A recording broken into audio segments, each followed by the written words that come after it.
ජනාධිපතිතුමා අද කොහොමද රැස්ලා මොනවද කතා කරේ?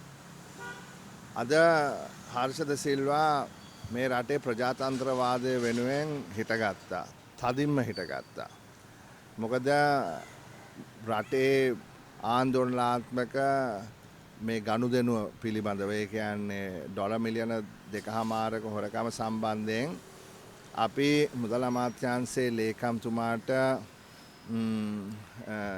කිව්වා අපිට වාර්තාවක් ලබා දෙන්න කියලා සියලු විස්තර සහිතව. එතකොට මේ වාර්තාව ලබා දෙන්න කාරක සභාව අවසානයේදී එකඟ වුණා ඔවුන්ට සති 4ක් ලබා දෙන්න. දැන් මේ සති 4 අවසානයේදී වාර්තාව එන්න යම්කිසි ප්‍රමාදයක් සිද්ධ වුණා. ඒ කෙසේ වෙතත් එවල තිබිච්ච වාර්තාව අපිට පිළිගත නොහැකි. ඒක අර්ථ වශයෙන්ම මට පුද්ගලිකවම එවලා තියෙන්නේ මගේ පෞද්ගලික පරිශීලනය සඳහා පමණයි කියලා. එතකොට මම හර්ෂද සිල්වා කියන්නේ ජනතාව නියෝජනය කරන මේ ප්‍රජාතන්ත්‍රවාදීව නියෝජනය කරන පුද්ගලෙක්. මම මුදල්කාරක සභාවේ සභාපති හැටියට අද වාඩි වෙලා ඉන්නවා. නමුත් වාර්තාව ඉල්ලුවේ මට පුද්ගලිකව පරිශීලනය කරන්න නෙමෙයිනේ. මේ වාර්තාව ඉල්ලුවේ කාරක සභාවට ඉදිරිපත් කරලා සාකච්ඡා කරන්න. එතකොට මම මේ වාර්තාව පිළිගන්න එක ප්‍රතික්ෂේප කරා. ප්‍රතික්ෂේප කරලා අතවසම මගේ නිවසට එවලා තිබුණේ. මම ඒක ප්‍රතික්ෂේප කරා බාර ගන්න. මම නැවතත් ඒක මොවුන්ට ලැබෙන්න පාර්ලිමේන්තුව හරහා සැලැස්සුවා. දැන් මෙතන අද අපි පැය එකහමාරක් තර්ක කරා කොහොමද අපි ඉදිරියට යන්නේ. එතකොට අපි පාර්ලිමේන්තුව කියන්නේ ප්‍රජාතන්ත්‍රවාදී මේ මූලික ස්ථානය. එතකොට සම්ප්‍රදායක් තියෙනවා, ඊළඟට වෘත්තීය භාවයක් තියෙනවා, ඊළඟට වගවීමක් තියෙනවා, වගකීමක් තියෙනවා. එතකොට මේ සියල්ලම පිළිපදින්න ඕනේ නිලධාරීන් පාර්ලිමේන්තුවත් ඒ ප්‍රජාතන්ත්‍රවාදයත් ගනුදෙනුවේදී. එතකොට මේ ගනුදෙනුව සිද්ධ වෙන්න ගියේ ප්‍රජාතන්ත්‍රවාදය යටපත් කරලා. එහෙමත් නැත්නම් පාර්ලිමේන්තුවටනේ සම්පූර්ණ බලය තියෙන්නේ මුදල් පිළිබඳව සොයා බලන්න, අධීක්ෂණය කරන්න. ඒකටනේ මුදල් කමිටුව පත් කරලා තියෙන්නේ. එතකොට ඒ වැඩ ඒ වගකීම මුදල් කමිටුවෙන් උදුරා ගැනීමක් හැටියට තමයි මම දැක්කේ. මට පුද්ගලිකවම මේ වාර්තාව එවන එක. දැන් මම පිළිබඳව සුවිශේෂ විශ්වාසයක් තියනවාද කියන එක මම දන්නේ නැහැ. ඒ කෙසේ වෙතත් අවසානයේදී මම නියෝගයක් දුන්නා. ඒ නියෝගයට පාර්ලිමේන්තුවේ කමිටුවේ සියලුම මන්ත්‍රීවරුන් එකඟ වුණා. හෙට දවස ඇතුළත නැවත පාර්ලිමේන්තුවට වාර්තාවක් ඉදිරිපත් කරන්න. හරි? ඒ වාර්තාව ඉදිරිපත් කරාම එයා අපි කමිටුවේ සමාජිකව පරිශීලනය කරලා ඊළඟ අවස්ථාවේදී තව දින කිහිපයකින් අපි එය සාකච්ඡාවට බඳුන් කරන්න ලෑස්ති. ඔබතුමාට පෞද්ගලිකව දුන්නේ ඒක ඇතුලේ ඔබතුමාට පමණක් කියවන්න දේවල් තිබ්බද? නෑ ඒක තමයි ගැටලුව. මොකද මේකේ තියෙනවා for the explicit personal reference of the honorable chairman of the committee only කියලා. ඒ කියන්නේ කාර්ය සභාවේ සභාපති හැටියට මට පුද්ගලිකව පරිශීලනය කිරීම සඳහා පමණක් වූ විශේෂ වාර්තාවක්. එහෙම වෙන්න බෑනේ. එහෙම වෙන්නේ කොහොමද? එහෙම වෙන්නේ කොහොමද? ඒතකොට ඒ කියන්නේ මම නියෝජනය කරන්නේ කවුද? මම නියෝජනය කරන්නේ මාව නෙවෙයිනේ. මම නියෝජනය කරන්නේ මේ රටේ මේ ජනතාව. ඒ ජනතාව මගෙන් යම් කිසි දෙයක් බලාපොරොත්තු වෙනවා.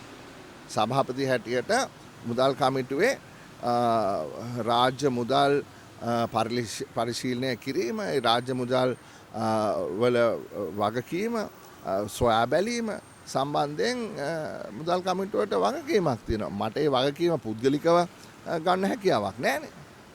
මම පුද්ගලිකව මට මේ සම්බන්ධයෙන් වග කියන්න බෑ. මට වග කියන්න අවස්ථාවකුත් නැහැ. මට වග කියන්න හැකියාවකුත් නැහැ. මම කොහොමද පුද්ගලිකව වග කියන්නේ? හරි. ඉතින් මේක මෙතන උනේ සාකච්ඡාවේදී මේ තොරතුරු පිළිබඳව හරි. එතකොට කාරක සභාවේ කමිටුවේ මන්ත්‍රීවරුන් කිව්වේ මේවා නොයෙකුත් තැන්වල සාකච්ඡා වෙනවා. හරි.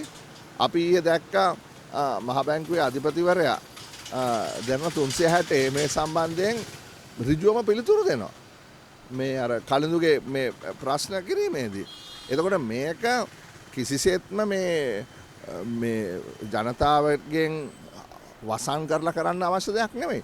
අත වශයෙන් මම දිගටම තර්ක කරන්නේ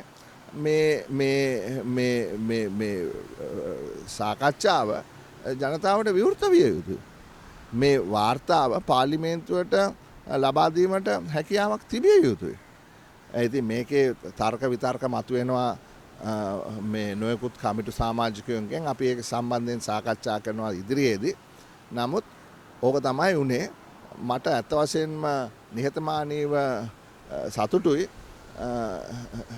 ප්‍රජාතන්ත්‍රවාදී වැඩපිළිවෙලක් මේ යම් කිසි විදියකට අවහිර කරන්න ගිය අවස්ථාවක් මට පේන විදියට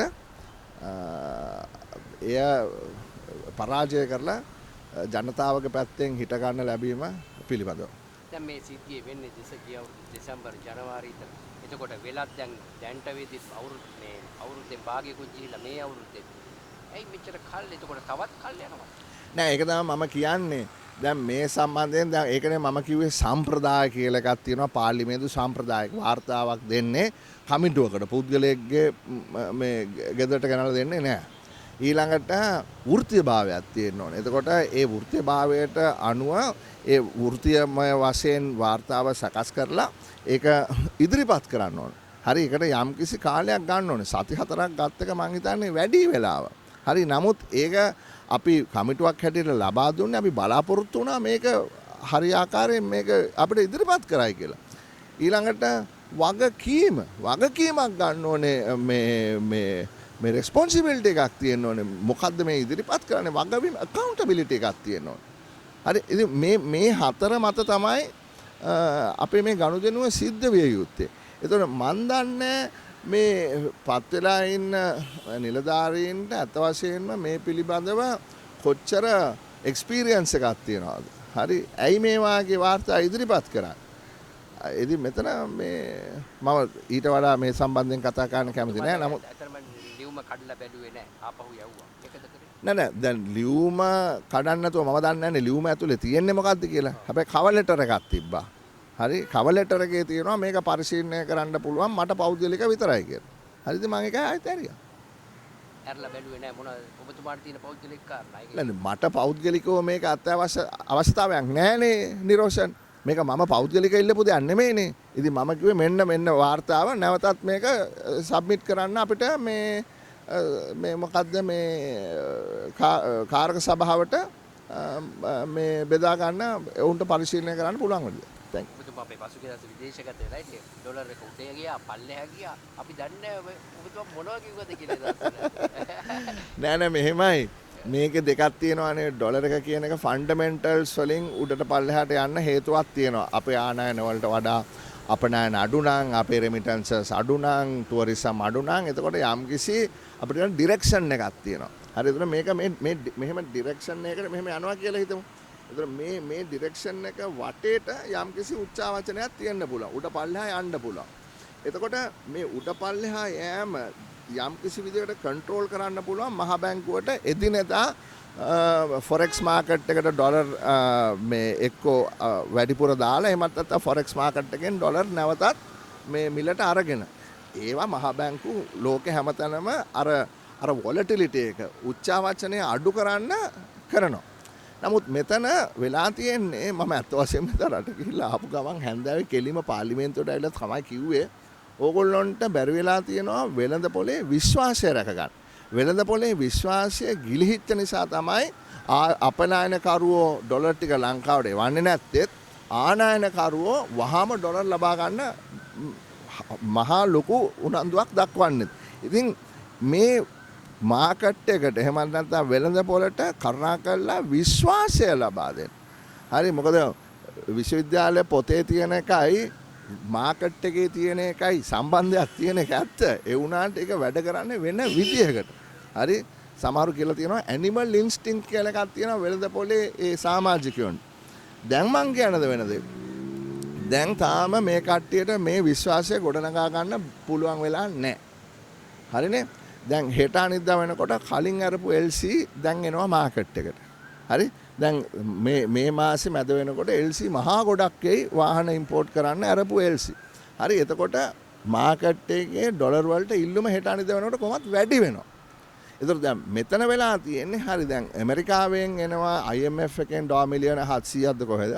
ඊළඟට World Bank ADB ඔක්කොම $1 මිලියන 1000ක් විතර බලාපොරොත්තු වෙනවා. දැන් මේ $1 මිලියන 1000 එන්නේ මාකට් එක ස්ටැබිලයිස් කරන්න නෙමෙයිනේ. ඒ ටික පුච්චලා දාන්න බෑනේ නිවාඩ් කබ්‍රාල් කරා වාගේ. හරි ඉතින් ඒ නිසා ජාත්‍යන්තර මූලාර මුදලත් එක්ක තියෙන එකඟතාවයේ ඕන් කියලා තියෙන්නේ මේ ප්‍රෙෂර් වැල්ව් එක ඇවිල්ලා එක්ස්චේන්ජ් රේට් එක. හරිනේ? ඒතර එක්ස්චේන්ජ් රේට් එක ඩිටර්මින් වෙන්න ඉඩ දෙන්න ඕනේ කියලා සෙන්ට්‍රල් බැංක් එකේ මේ කියනවා. හරි ඉතින් ඒ නිසා සම වෙන IMF ඇග්‍රීමන්ට් එකේ ඒ කියන්නේ ආදරණීය ජෝර්ජියේවා අරපු ලියුමේ අස්සන් කරේ අනුර කුමාර දිසානායක සහ නන්දලාල් වීරසිංහ ආදරණීය ජෝර්ජියේවා. හරි එතකොට ඒ ලියුම කියලා තියෙනවා අපි වෙළඳ පොලේ මේ උච්චා වචනයට ඉඩ දෙනවායි කියලා. හරි ඒක දැන් මෙතන අවුල වෙලා තියෙන්නේ මාකට් කොන්ෆිඩන්ස් එක බිල් කර ගන්න පුළුවන් වෙන්න ඕනේ. ඒක මේ දේශපාලන කතා වලින් කෑකෝ ගහලා කරන්න පුළුවන් දේවල් නෙමෙයි. දැන් උදාහරණයක් හැටියට ඇයි මේ පොලි අනුපාතය මීට කලින් වැඩි නොකරේ? දැන් වාහන වලට සම්බාධක දැම්මහම වාහන වෙනුවට වෙන මොන හරි ගේන්න පුළුවන්. දැන් මෙතන තියෙන්නේ අපි කියනවා ඇග්‍රිගේට් ඩිමාන්ඩ් එක සමස්ත ඉල්ලුම තමයි අඩු කර ගන්න ඕනේ. ඉතින් සමස්ත ඉල්ලුම අඩු කර ගන්න එක තැන් වලින් මෙහෙම දාලා හරියන්නේ නැහැ.